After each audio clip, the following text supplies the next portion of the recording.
waxaa magaalada muqdisho kusoo gabagaboobay shirkii saddexaad ee wadatashiga wasaaradda isgaarsiinta iyo tiknoolajiyadda xukuumadda federaalka soomaaliya iyo wasaaradaha isgaarsiinta dowladaha xubnaha ka ah dowladda federaalka soomaaliya kaas oo ka socday magaalada muqdisho labadii maalmood ee lasoo dhaafay.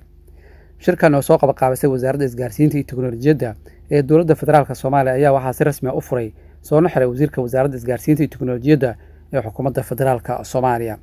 iyadoo laga duulayo halkudhiga Soomaali heshiis ah ayaa waxaa ujeedka shirkan ahayd in wasaaradaha isku shaqada ah ee heer federaal iyo heer dowladaha xubnaha ka ah dowladda federaalka ay yeeshaan wada shaqeyn ku dhisan niyadsami iyo is-afgarad.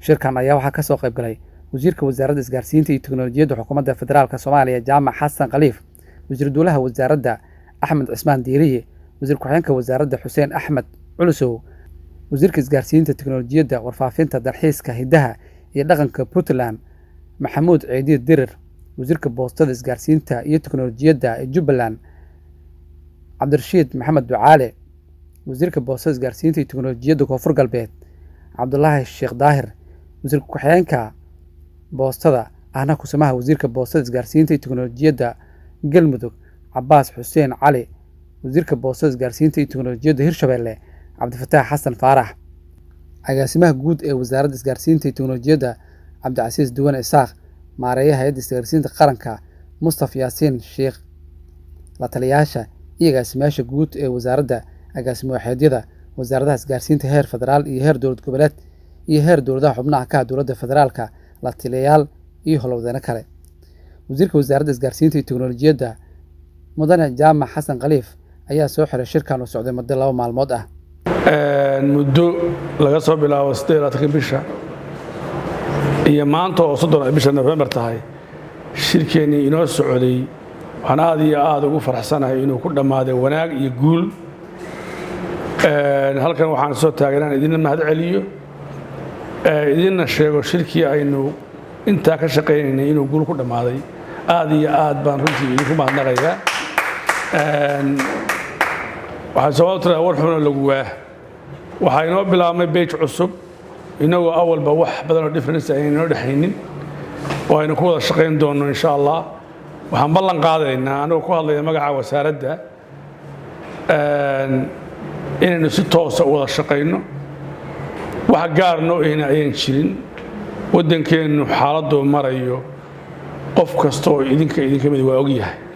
wasaaraddu waa barkulankii qaranka iyo wasaaradaha kale ee qaybta ka ah. shaqadeenu waa isku mid ma kala socna. waxaan rabnaa oo runtii aan soo jeedinayaa codsanayaana inaynu gacmaha isqabsanno qaranka u shaqeyno. wixii tabashooyin ah iyo wax alla wixii la arkay afkaara waa soo dhaweynaynaa. waxaa la rabaa in hay'adaha qaranku shaqeeyaan. waxaana ka shaqeeya dad baa ka shaqeeya. inaynu ka shaqeyno dhalinyarada Soomaaliyeed ee wasaaradaha ka shaqeeya inay xirfad loo abuuro, in shaqaalaha la horumariyo, inaynu inagu isku tashanno. waxyaalaha maanta aynu ka hadlaynaa waxaa ugu badan waxa aynu rabnaa inaan wada qabsanno sidee u qabsanaynaa waana wax meesha yaalla. mar walbana waa waxaan wax taagan weeye oo u baahan inaynu dhinacaas qabsanno. warku waa kooban yahay. shirkeeni waa xidhmaya insha Allah bidla kale. waxaan xusayaa hal wax. annagu waxaan u shaqeynaa wasaaraddan waxay u shaqeysaa shacabka Soomaaliyeed. isgaarsiinta waxaa ka askuman kambaniyo ama hay'ado gaar loo leeyahay oo Soomaaliyeed. waan runtii kuna soo shaqeeyay duruufo aad u adag intii muddo ahayd.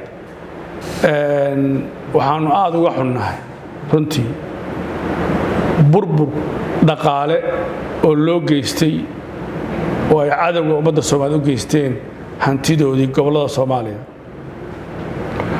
dowladda Soomaaliya waa og tahay, wasaaradda way og tahay, waa la socotaa xaaladooda. waana ku ammaanaynaa dadaalka iyo shaqooyinka ay qaranka u hayaan. gabagabadii shirka ayaa laga soo saaray warmurtiyeed ka kooban 7 qodob oo isku afgarteen wasiirada. sidoo kale waxaa shirka afraad qorshuhu yahay in lagu qabto magaalada Garowe ee xarunta maamulka Puntland. cabdiqaadir shacab warbaahinta qaranka muqdisho.